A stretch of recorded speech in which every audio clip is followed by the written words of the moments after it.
Hello, good morning, good afternoon. My name is Deb Coviello, and I want to welcome you to the Drop-In CEO Live Talk Media. I get to speak to amazing people week after week. This time we get to know a little bit about Paul Huser. So he is the CEO of VetCor, a restoration company focused on creating meaningful and sustainable employment opportunities for veterans, and Team VetCor, a holding company composed of several companies focused on creating business ownership opportunities for vets. He has served 23 years on active duty, including 4 combat tours in Iraq, service as the Dean of U.S. Army Engineering School, and commanding Joint Task Force Eagle in '09 and '10. There are so many things about his background: a BS in civil engineering from West Point, simply an accomplished leader and business owner. It is my pleasure to welcome you on to this show and have a conversation for our communities. Deb, thank you so much for having me, and thanks for doing this. It's important for, I think, business leaders and anybody really just to hear other people's stories, share information, and create networks. So thank you for that. And just before we jumped on here, you talk about being the extrovert. I am actually by nature an introvert. But as soon as we get one on one with each other, it's like, oh, I am so curious about what you do. We never know what actually comes out of these conversations. We do have a plan, but I love being in the moment, hearing my guests' stories, their journeys, something about them personal.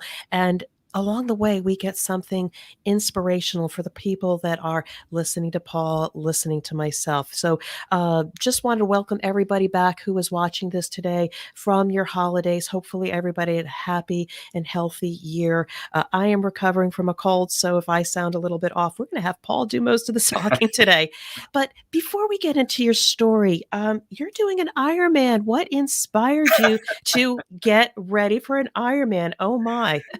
Yeah, it's a half Ironman. Okay. So I got some of my West Point classmates have been doing it, and I started cycling this past year, and I've been a swimmer and a runner, and just started getting into it. And I was encouraging one of my West Point classmates who was doing a full Ironman, and we do it on our Facebook page. And then one of them chimed in and says, "Hey, you should do it. You should do the half Ironman with us in May in Florida." And another one of my West Point classmates, he's a 2-star general. I said, "I'll do it if he does it." And, I challenged him because we had both kind of taken up cycling and doing smaller triathlons. And he said, "All right, it's on. I already got a place for us to stay. We're doing it." So I said, "All right, growth happens outside the comfort zone." And I'm stretching myself way outside my comfort zone. And sincerely appreciate that. And that's probably going to be the theme for most of what we're talking is going outside your comfort zone. You never know what may happen on the other side. And a quick story, I was dared to do a half marathon again. I may not look very athletic, but I said, I'll do it. And when I got myself ready, the person that dared me later had an injury. I couldn't actually did it. So I wound up training myself and doing it for the pure sport and the challenge to say, can I do it? But I will tell you, there is a thrill crossing the finish line and seeing family members there. It does push you, and it's interesting to see what the body and the mind are actually made of. So kudos and good luck with your training. So it's all about you today. So I would love if you could just introduce yourself to my audience, a little bit about yourself personally, the journey you've been on, and the work that you do now, because I will tell you, being in the military, also setting up your own business, there's a lot of grit, tenacity, all of that that makes the person. And I think there's a great story people can learn from. So Paul, please. Yeah, well, again, thanks. You covered, much of the significant things about my past, but I'll pick it up from there. I retired in 2013 from active duty. Just had amazing experiences that informed who I am, informed how I became an adult, because I went into West Point at 18, and then 4 years at West Point and 23 years later, here I am. And I really wanted to find something meaningful. I wanted to be part of something bigger than myself. And I'm an accidental entrepreneur, as many entrepreneurs are. And I was offered this opportunity to start this business and really create opportunities for veterans focused on that. And so I said, yeah, all right, I'm all in. And I've got a great business partner that believed in me. And since then, we've grown it, created great opportunities, and it's allowed me to talk about the value that veterans bring to I'll say civilian business teams, because there's such a divide between veterans and society. Because veterans are very only about 7% of the population, and it's getting smaller. So that's where my passion has been, and through this opportunity of VetCor, and now really franchising VetCor to create meaningful, sustainable employment opportunities, and now business ownership opportunities for vets who are in turn only going to hire more vets, has really driven me. So I speak a lot about veterans advocacy, about the value of veterans, and really that's from 2013 on, that's been my main passion in life and my purpose. Oh, that's such a great story, but I wanna go into something you just said, um, the value of veterans or the differences between veterans and civilians. Again, we are all seeking to be productive citizens of society and just have a better day for ourselves, our family, and our community. But what are maybe the characteristics or differences that you see in some of these veterans as they explore, franchising opportunities? So, most veteran advocates talk about what great team players we are, the sense of duty, teamwork, all that kind of stuff. And I absolutely believe all that. Um, and they're uncompromising values. But I'm not sure that companies, that civilian organizations hire and fire based on those types of characteristics. I think they'll fire based on the lack of those characteristics if they come Mhm. out. But typically, they're hiring you based on what's on your resume and your keyword search and all that kind of stuff. And veterans do a terrible job. One, there's a whole different vocabulary in the military, and so there's this translation issue. But also there's challenges with credentialing, and they don't, when you get credentialed in the military, you actually rarely do you get credentialed in a civilian credential in your military job. So there's those things. Um, so I try to explain some other things that are important. We're lifelong learners. So you look back at my career, every 3 to 4 years, changing jobs, changing technologies. I can't tell you the number of new radios, new weapon systems, new things that we've had to adapt to. It's very much an up or out leader development. I call it the greatest leadership laboratory in the world. And each one of us comes with recipes for success, things that we've learned that are ingrained in us. Commander's visualization, the art of command, battle command. Understand, visualize, describe, direct, assess, and just continue to iterate that. Imagine if you're in any organization and you're continuously doing after action reviews, AARs. Veterans understand that. What happened? Why did it happen? How you can improve.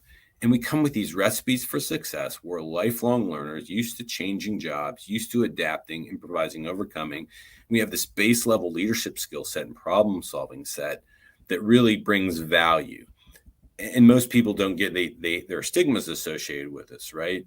That if you're wearing fatigues, that if you're in the Army, you're a tanker, you're an artilleryman. If you're in the Navy, you're a Navy SEAL or a ship driver or sub driver. Air Force, you're a pilot. Marines, you're a grunt. But what the skill sets that are in the military are the same skill sets that it takes to run a city. And I was an engineer. So I did blow up things. I learned how to build contingency bridges and all that kind of stuff. But I also got the Army paid for me to get my master's in engineering, and I managed large projects with the Army Corps of Engineers. So Wow. we've got to do better at erasing or mitigating some of those stigmas and talking about the values that we actually do bring to the table. So I got a lot of notes here, but there are so many really important things. When you talk about some of these skill sets, one being a lifelong learner, again, we should all be doing that regardless of our age, but just having frameworks for responding to situations, debriefing situations, a lot of that comes with so many years of making mistakes, or maybe you don't have a good boss to know how to do that. But that whole framework, that institution, that academy of knowledge, every person going up through the career should learn from this. So kudos to you for just highlighting that. And I will share a quick story. I remember working for a flavors and fragrance company, and I'm not sure where it started. It could have been a senior leader that had a military background.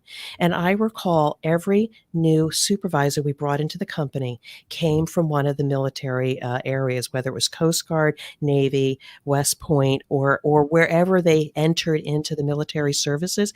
We always brought them in, and they always started out supervisor, manager, eventually plant management leadership, regional leadership. We recognize that pedigree having a great foundation, entering the civilian workforce and bringing those values and hopefully teaching others, because this is a better way, a great structure for running business units, teams, etc. So thank you so much for that. But I would love to get now into a little bit about your work, franchising. I'd love to know just a little bit more about the business model, but honestly, there are many franchise opportunities for either civilians or veterans to consider. And I would love to know a little bit more about your offering and what makes it a little bit different and better than the other opportunities. Sure. Well, thanks for the opportunity to talk about it. I mean, we believe with VetCor, we're really trying to emulate the cultures, norms, and values of the U.S. military. Except I don't have the same grooming standards. My hair's a little longer. I have a beard now. I'm still in physically pretty good shape. But when we have a grand opening, right? Typically, the Chamber of Commerce will come and do a ribbon cutting and those types of things. But we call it a franchise activation. And so you can see on the back of my wall there, those are a set of unit colors and small little guidons. And a guidon is a flag that represents typically an organization of about 100 people, soldiers, sailors, airmen, Marines. We create a guidon, a flag for that new franchise, and we unfurl and activate that new unit, but that new franchise teammate. And the color of the guidon is based on the service of the franchisee, or if they're a civilian and just a veteran advocate, it's yellow for like a yellow ribbon, a veteran advocate. If they're Army, they're black and gold. If they're Marines, scarlet and gold. Navy and gold. Air Force, blue and silver. Coast Guard, red, white, and blue. So we do so many things to still kind of develop that sense of teamwork. Many organizations call them cultural icons. And for us, those cultural icons and the climate that we're establishing is very similar to the cultures, norms, and values of the U.S. military, so that we can build the brand known for timely, quality, reliable service, and the value of veterans. But it carries something forward familiar to them, so it's not such a change, it's simply a progression of what they've already done in service in a different way. So remarkable. Now, excuse me, there are so many options, career opportunities, vets, maybe anybody who's not a vet. What are some of the characteristics, or what would a person need, or what does their profile look like that they may be an optimal person for doing franchising? You're sharing something with us. Tell us more. There's an infographic, Yeah, and I'll hold it right there. But this is the most important thing. go ahead. If you believe that the intersection of these four things is a VetCor franchise opportunity, we may be a good fit. And then we've got some more work to do. And I believe it's the greatest piece of knowledge that I've kind of grabbed onto. And that's the intersection of these four things: what you love doing, what the world needs, what you can be paid for, and what you're good at. Now, you don't necessarily have to be good at restoration, because we're going to train you. We've got this world-class training program. I tell people, another thing about us, franchising is all about training, standardizing, and replicating. Any organization or institutions that have a good reputation for training, standardizing, and replicating better than the U.S. military? So it's really our sweet spot. But you have to be good at forming teams, learning, leading, managing, those types of things. What do you love doing? You don't have to necessarily love restoration work, but you have to love serving other people in their time of need. You have to love representing the value of veterans and representing this brand. And then clearly the world needs restoration services, dishwashers, ice makers, hot water heaters, air conditioning units, small kitchen fires. Those things happen or are going to happen. It's pandemic proof. It's recession proof. The world's going to continue to need that stuff, and you can get paid for it because typically it's in a covered loss from an insurance. And the American dream still exists to own a home. Most people can't afford to pay for it out of their own pocket, so they have to have a mortgage. If you have a mortgage, you have to have home insurance. Home insurance covers typically what we do. So really it comes down to, do you love doing this, and are you good at forming teams? And if so, then VetCor is a potential, it's the sweet spot, I call it, potential opportunity, and then we explore further. Very clear, and I appreciate that because if there is somebody out there listening or watching this and you are seeking your next opportunity, you may be giving Paul a call. So I would love to just move on a little bit. So you've built this business. I think before we jumped on here, it's stretched you. It's maybe changed you. I would love, as you had went through this journey, how have you changed or grown as an individual building this business? Yeah, so I think general veterans and military leaders come with this phenomenal resume, practical experience, leading, managing, training, manning, training, equipping. Um, but what we're just completely ignorant at is financing and insurance and marketing and all that stuff. And so, in order to be successful, I've had to learn that stuff. And that stretched me way out of my comfort zone. It's interesting though, and when you're in the military and you're changing jobs every 2 to 3 years, there's an expectation that you continue to learn. I went from commanding one of the Army's at the time 3 airborne engineer battalions to being the dean of the Army's engineer school. I had to learn what it takes to be the dean of an engineer school, right? And the Army had confidence in me doing that. They set me up for success and et cetera. So you have to kind of check your ego at the door, be humble, and be willing to learn. And I've had a great mentor in route with David Howard, who is my business partner and really the founder who then hired me. And then we've kind of taken it to different levels. So all of those things I said, the biggest thing is I think humility and the willingness to continue to learn and discover. And now what I try and do, I say, I've got plenty of scars and I've got plenty of lessons learned. And so if you're interested in buying a franchise, we actually award franchises.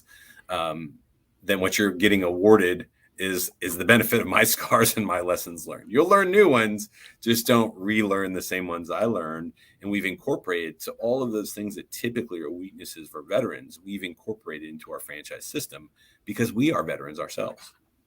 You said some things that were quite remarkable that I have heard as challenges for people that are aspiring C-suite leaders or coming up in their careers.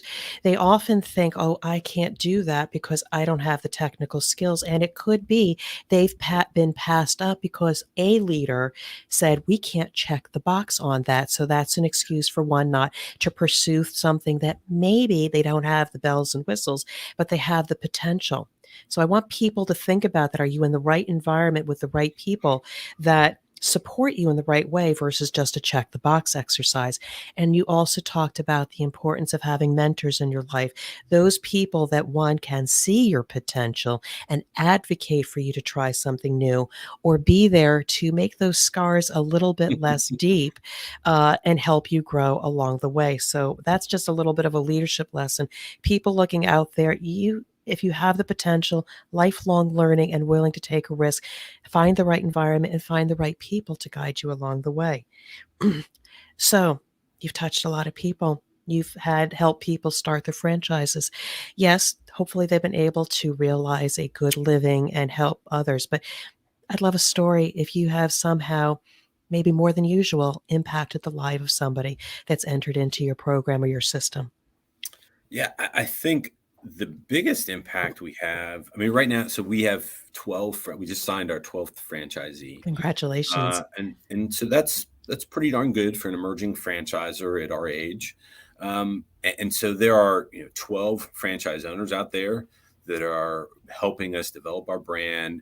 They've got quality of life. They're building wealth generating opportunities, et cetera. And I believe they in turn are paying it forward and hiring more veterans, et cetera. But I think where our biggest impact is leading by example. Mm. And so, yeah, there are all those within our system, but as we continue to succeed in our system, people ask us. And we were the small business of the year in Tampa, Florida, in 2017. We were the U.S. Chamber of Commerce's national runner-up for veteran-owned small business of the year 2 years later in 2019. And people ask, because we get the microphone as a result of that, and they ask, how did you succeed? What's your recipe for success? I said, I can't tell you. It's VetCor. We hire veterans. You should try it. And so anytime we have the opportunity, we pay it forward. We talk to industry associations, chambers of commerce. We talk to fellow veterans to help them understand the challenges we've been through and how to. So I think that even the larger impact is our story, our brand, who we represent. And, we lead by example to show others how we don't believe it's taking a chance on veterans, but we recognize that some people do. And we say, hey, you should try it. It will pay you back. The return on investment will be substantial. So, if there was a person in the room or listening right now who is a veteran, who catches this podcast and listens to it, and is still on the fence, and maybe they can check the box, they want to do something they love, it be in service, get paid for it, and they're on the fence, what might be something you share with them or something to think about to maybe progress them and consider your offer? Well, one, I'd say connect with us. Okay. Our mission, when I talk to so many veterans, people with whom I've served, people who just meet me on LinkedIn, and whether they're interested in a franchise or not, connect with us, because I'm happy to share those scars and lessons learned. That's the biggest thing. Kind of check your ego at the door, recognize you're going into a new, unfamiliar environment, and seek help and grow your network. And because we're not traditionally, when people think of, I think oftentimes when veterans think of networking, they think it's kind of self-serving, and to some degree it is, but really it's, Deb, I appreciate you having me on this podcast, right? And so I want to know how I can help you in the future as well as you're helping me now. It's a mutually benefit generating opportunity and relationship. And I would tell them, man, network with people and look to see how you can help them. And in the interim, or in the meantime, they're going to try and help you with your transition. But we just oftentimes are too reluctant. We're very, we believe in ourselves. We have a lot of confidence in ourselves. We're very self-reliant, but we're also very team oriented. So take that team orientation to assist you in your better, in forming better judgment, forming better understanding of the environment, and network with people out there who don't know you perhaps as well as they should. I think that's really sound advice because networking can have a bad feeling about it, just like sales.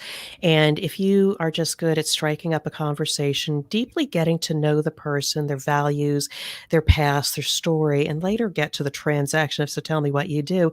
Um, it's about that connection and being memorable. And it was because of reading your resume and what you did. I was like, "Ooh, I want to get to know Paul a little bit better." And we show up here for people to enjoy the conversation, but it's not a one and done in most cases. Would love to know how to support. I feel good about sharing your story with others because you never know who's listening out there to say, I'm trust Paul, and based on what I've heard, I think I want to have a conversation and see if this offer is helpful. So I just want to thank you for being part of my network and creating this content that's going to last forever. So if people wanted to connect with you, what is the best way so that they could maybe start a conversation with you? Oh, Deb, can I just add, Yes, when please. you said that, it's the same thing I talk to my franchisees about, people who are in sales. So we are into relationships, not transactions. And if it's not clear, and you and I are having this genuine, sincere conversation and developing a relationship, which I look forward to, into the future. And I believe if you genuinely believe that and that happens, then the transactions will follow. You don't know where they're going to come, but just continue to focus on relationships. So speaking of that, generate a relationship with me. You can connect with me on LinkedIn, on Facebook. Those are the places I'm most active. My company is active on those too, but most of the content and things I share with my personal network on those two forums. Also, our website, VetCor, VETCOR services.com. We have links to our YouTube page, and on our YouTube page, we have content like Franchising 101 for veterans. We have webinars on each step of the franchising process. I have a video about the value of veterans that's good for veterans. It's good for employers who are potentially interested in hiring veterans. So any of those, through our website, there are links, or social media. I'm happy to connect with people because I believe if I'm connecting with them, I'm living what I say, right? I'm interested in relationships. So, Paul, I just want to thank you for being an amazing guest. I sincerely appreciate just getting to know you.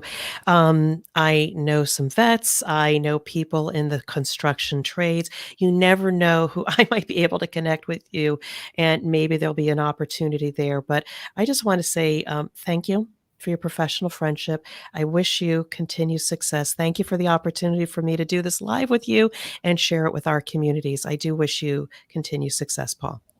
Well, thank you so much, Deb, and glad you're rebounding and that you're feeling better. And I really appreciate you doing this. Thank you Thank most you. sincerely.